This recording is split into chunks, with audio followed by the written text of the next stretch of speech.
Vamos a nuestra próxima nota, que la vamos a hacer vía Zoom.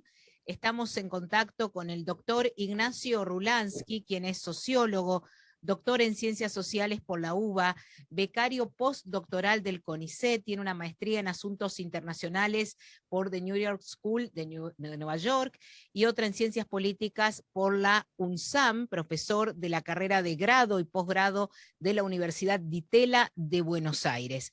¿Qué tal, Ignacio? Un gusto saludarte desde la ciudad de Mendoza. ¿Cómo estás? ¿Qué tal, Judith? Buenos días. Saludos para toda la gente allá en Mendoza. Es un gusto empezar el día con ustedes. Bueno, muchas gracias. Para nosotros queremos que nos expliques, por supuesto, muy brevemente, qué está pasando en este país tan lejano para nosotros como Afganistán, qué significa la presencia nuevamente en el gobierno de los talibanes después de 20 años, bueno, etcétera, etcétera. Bueno, como decís, los talibán han retomado el poder. En este caso se empieza a escuchar bastante ese mote de moderación, ¿no?, que aparece en los titulares, inclusive que aparece en el propio discurso de este grupo.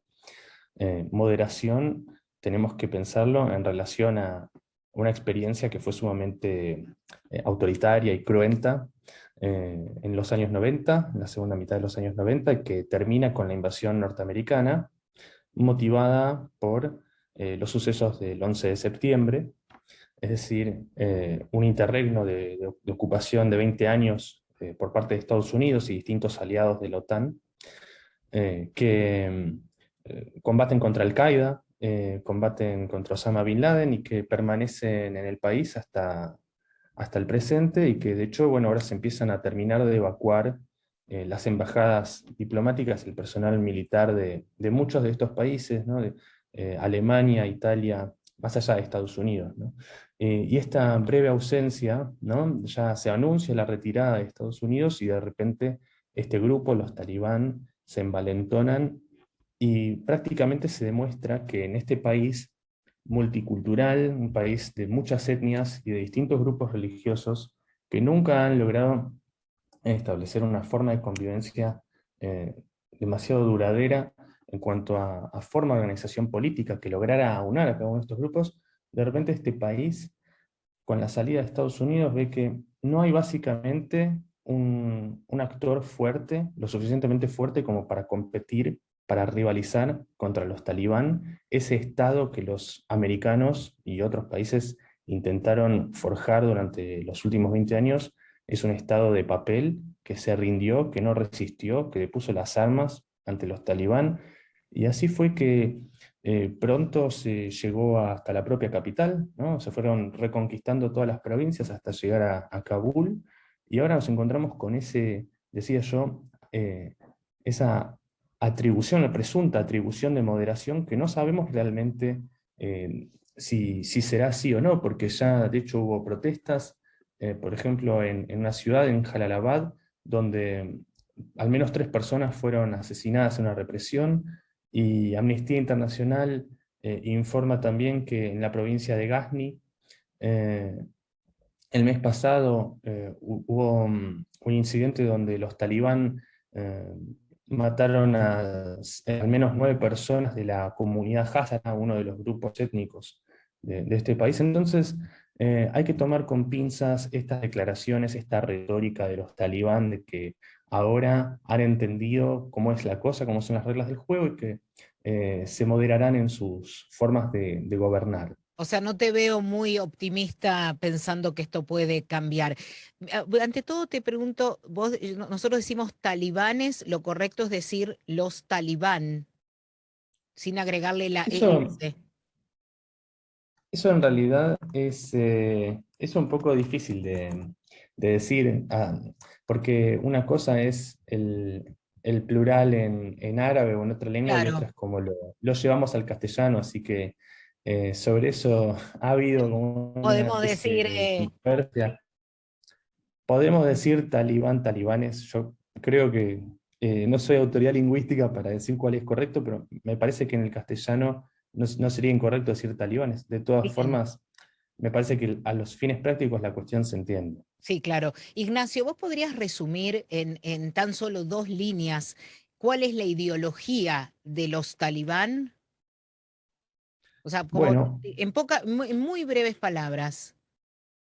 bien, hay que tener en cuenta una cuestión antes, que los talibán hacen uso de una interpretación de los principios del Islam que no es en absoluto representativa de lo que el Islam promueve, pero ellos se basan en algunos principios, en algunos valores de lo que se llama el Hadith, que es como el núcleo de enseñanzas, de palabras, de nociones morales del profeta Mahoma, para darle sentido a una práctica política, una forma de gobernar, una forma de establecer relaciones entre las personas desde un sentido político. Asimismo, de una forma de antagonizar, de expresar una relación de alteridad respecto a otras formas de organización política que vienen, por ejemplo, del Estado-Nación, que vienen de los modelos occidentales, ¿no? Entonces, cuando vemos esta interpretación del Islam que lleva, por ejemplo, a formular leyes o instituciones que cercenan tanto los derechos de las mujeres, tenemos que tener en cuenta que esto no necesariamente es representativo ni de la sociedad islámica en general, ¿no? Tomándolo con muchísimas comillas, porque el Islam es sumamente diverso, como lo son también las distintas comunidades que habitan el propio Afganistán, que son muy diversas entre sí, ¿no? Pero Es ellos decir, serían esto como es, los más extremistas. claro, es como tomar al pie de la letra de una forma absolutamente exagerada principios y costumbres que de hecho a veces son hasta preislámicos, que son más antiguos que el propio Islam y que, bueno, con el surgimiento del Islam en la península arábiga, en la Edad Media, digamos, se habían ido desterrando y que después poco a poco fueron volviendo. Bien, ¿por qué hay dramáticas historias de las mujeres?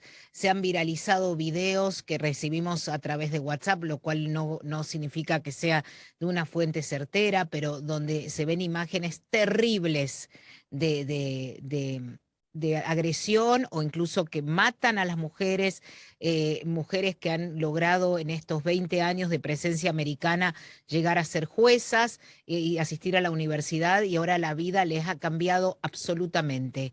¿Podés sintetizarnos qué pasa con las mujeres? Sí, por supuesto. Me parece que tiene que ver con eso que decía antes, ¿no? Y que vos señalabas como, bueno, no te escucho muy convencido de que vayan a ser moderados, porque moderados sería frente a qué? ¿Frente a qué experiencia? Una experiencia sumamente terrible. Imagino que todos más o menos esta semana habremos escuchado cuáles fueron las distintas prohibiciones que se impusieron para las mujeres durante la década de los 90, bueno, desde el 96 al 2001, y fueron cosas tremendas. Entonces, claro, de repente la perspectiva de no poder estudiar, de no poder circular libremente, no poder trabajar, o mejor dicho, solamente poder estudiar el Corán dentro del hogar, o estudiar solamente el Corán. Es decir, elegir con quién casarse, cómo vestirse. Salir a Son la calle totalmente con un vuelo que las cubre absolutamente, solo le queda una especie de rejilla en los ojos para poder ver hacia el mundo. exacto, o sea, imaginémonos que de repente eh, asuma un gobierno nuevamente que trate de reinstituir todo eso, o al menos una parte de eso. Eso iría, por supuesto, en detrimento de la forma en que se vienen ejerciendo los derechos y libertades para las mujeres, pero para la familia en general también, ¿no? Por extensión, porque esto afecta a las mujeres de distintas etnias dentro de Afganistán, de distintos grupos religiosos que cuyas prácticas no se condicen con esta interpretación del Islam. Entonces, eh, la situación de las mujeres es particularmente dramática y debe ser, como expresan distintos testimonios que van circulando, no solo en las redes, por supuesto, claro, pero a través del periodismo también, que son desesperantes, ¿no? Una versión moderada de algo que fue terrible no promete demasiado tampoco, ¿no? No es algo demasiado auspicioso. Bien, yo quisiera hablar con vos de 2 temas. Estamos con poco tiempo, por eso te voy pidiendo así como Sí, muy, sí, muy claro. breve. Eh, Hay una escena que creo que es la foto del día y sin duda quizás por muchas semanas, de un bebé que los padres afganos se lo entregan a los soldados americanos. Es una foto dramática donde se ve un bebito de 1 o 2 meses que lo toman de un bracito y los soldados, o sea, se lo están dando para que se lo lleven. Después la información remite a que el bebé se reunió con sus padres. Pero ¿por qué no nos explicás qué pasa? Y se fueron los americanos, los soldados, el avión que vimos esta semana, donde la gente se colgaba de las alas, que obviamente terminó estrellándose, o sea, el avión partió y la gente se murió, se cayó de las alas. Bueno, las escenas del aeropuerto son Terribles. desesperantes. Ha habido familias enteras que ni siquiera pudieron llegar al aeropuerto, pero que en el camino, por ejemplo, se les cayeron, se les perdieron, les robaron las valijas, los bolsos, los documentos, el dinero, y entonces han quedado varados en Kabul, gente que viene de distintas provincias de Afganistán. Entonces imagínense la desesperación, no solo de no poder subirse a un avión, sino que además quedarse sin documentos y sin dinero para poder volver a la provincia, ¿no? Al pueblo, a la aldea donde fue. Gente que hoy está durmiendo en la calle, ¿no? Con este régimen talibán. Si ya dormir en la calle es desesperante. Para las potencias, como decía, Alemania, Francia, bueno, Italia, Suiza, hay Holanda, Alemania, hay varios países que tienen personal numeroso en Afganistán y que lo están evacuando poco a poco. Algunos ya pudieron lograr el regreso de algunos cientos, de algunos miles. Otros países tienen menos personal, pero imaginemos que esto afecta a las embajadas y a las misiones diplomáticas de casi cualquier país, ¿no? Sea, la gente Y bueno, huir. Esa escena del bebé es una escena dramática, de decir, al menos que se salve el bebé. mira, dos conceptos chiquitos para redondear la idea.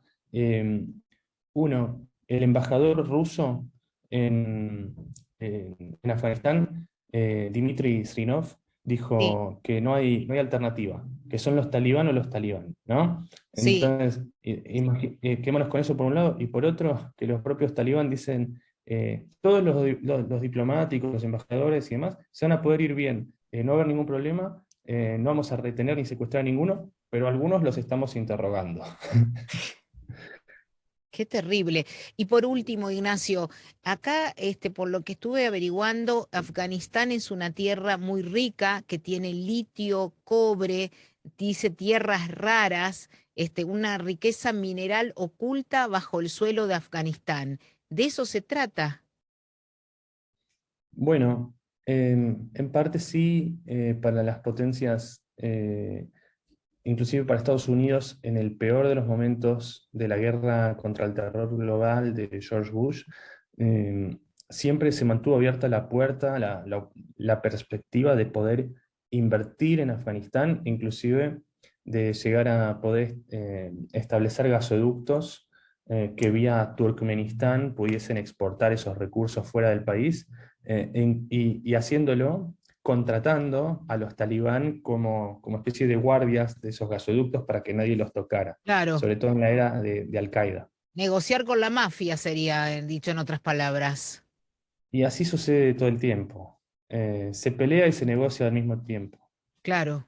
Algo similar a la situación de los narcos en Sudamérica.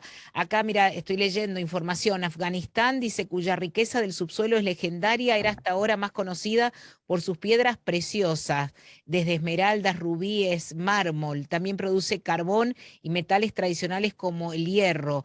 Yacimientos de piedras preciosas también son un objeto de tráfico ilegal más o menos importante con Pakistán. O sea, hay toda una cuestión económica importante atrás de todo esto. Sí, sí, sí, total, importantísima.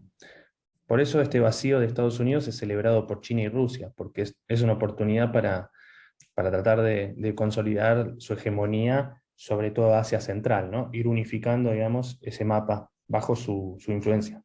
¿Esto era inevitable que Estados Unidos se retirara después de 20 años, a 20 años de las Torres Gemelas? Bueno, así lo planteó Joe Biden, ¿no? Usó precisamente esa palabra, dijo que era inevitable el resultado, cosa que es más dramática porque la ocupación debía terminar, eso es indudable, pero las condiciones en que se produjo seguramente no eran del todo inevitables, y eso podría haber cambiado con haber logrado un proceso de negociación mucho más profundo que llevara a algún tipo de proceso entonces de reconciliación nacional, no solamente Claro. una ronda de negociaciones como la que se había abierto con Qatar, que estaba mediando entre Estados Unidos y los talibán, sino, además de eso, otro proceso, digo, donde los propios afganos pudieran encontrarse, cerrar heridas morales colectivas y, bueno, y ver de qué forma construir un Estado, una forma de convivencia, pero en conjunto. O sea, fue precipitada la salida de Estados Unidos, dicho de otra forma. Y lo cierto es que tuvieron 20 años, o sea, los últimos días fueron de una desprolijidad inmensa, pero eh, hubo tiempo para construir Estado, digamos, para construir instituciones, para reconciliar a la población. Y eso no lo promovieron en ningún momento. El propio Biden dijo que nunca fue un objetivo.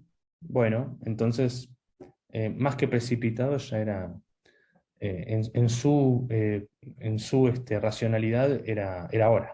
Bien. Ignacio, muchísimas gracias. Un placer charlar con vos. Conocimos un poco más sobre la terrible situación, principalmente de las mujeres, quien nadie quisiera estar ahí en ese momento. Ser mujer y estar en Afganistán hoy es un problema muy serio, donde corre riesgo la vida de cada una de ellas. Sí, desde ya, desde ya. Y bueno, un gusto poder hablar de un tema tan Gracias. difícil con ustedes. Muchas gracias por la invitación. Un placer, gracias. Ignacio Rulansky, quien es profesor de grado y posgrado de la Universidad Itela de Buenos Aires, doctor en Ciencias Sociales de la UBA, investigador del CONICET, un placer. Lamentablemente es un tema terrible y lo que yo supongo es que el mundo en algún momento va a reaccionar, si es que, ¿no? Cuando pasan otros sucesos en otras partes del mundo, hay grandes escándalos de movimientos por los derechos humanos y de la prensa, y acá todavía no vemos un despertar, por lo menos de organizaciones que defiendan a las mujeres que pasaron a una etapa prácticamente hoy inaceptable de que la mujer no tenga ningún tipo de derecho.